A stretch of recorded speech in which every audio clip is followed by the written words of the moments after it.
Hi everyone, we're going to look at how to find the surface area of rectangular prisms here. So it always helps to have a visual representation to look at to keep track of all your measurements and figure out all the different areas. So surface area is literally all the areas of all the faces. So I've got right here a picture drawn in. You can always draw your own too, it isn't too hard, but I figured drawing mine is not the best. That's not too bad, but this one over here looks a little bit better, so we're going to use that one instead. So what we've got here is the different dimensions. We're told the length is 15, the width is 10, the height is 7. Now it doesn't really matter necessarily what you call the length and width as long as you don't show the same length as two different numbers. So, because you can always take a box and tip it over. So we could call this the length here, and the width we could call this here, and the height could be 7 there. But again, you could tip this over and it could be different numbers. So that's the more traditional way of doing it, but again, you can make it work in different ways.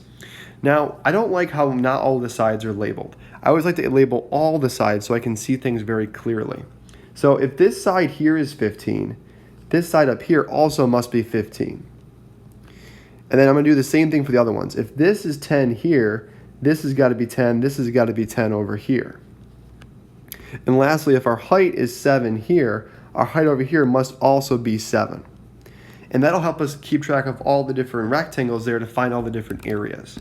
So then I go ahead and I find the area of all the faces that I see. So up top, for this rectangle, it's a 10 by 15 rectangle. So that area would be 10 times 15, which is 150. Then for the front rectangle, that's a 7 by 15 rectangle. So I just do 7 times 15, and I get the area for the front. That would be 105. And then on the right side here, this rectangle would be a 7 by 10 because of our dimensions right there, which would be 70. So the surface area is adding up all the faces. Now this is only 3 of the faces. If you look at any rectangular prism, any box with a top on it, you'll see it always has 6. There's 3 that we see, and there's kind of 3 hidden faces that match with the ones that we currently see. So for every top, there's a bottom. For every right, there's a left, and for every front, there's a back. So basically what we need to do is take all of our areas so far and just double them to get the total surface area.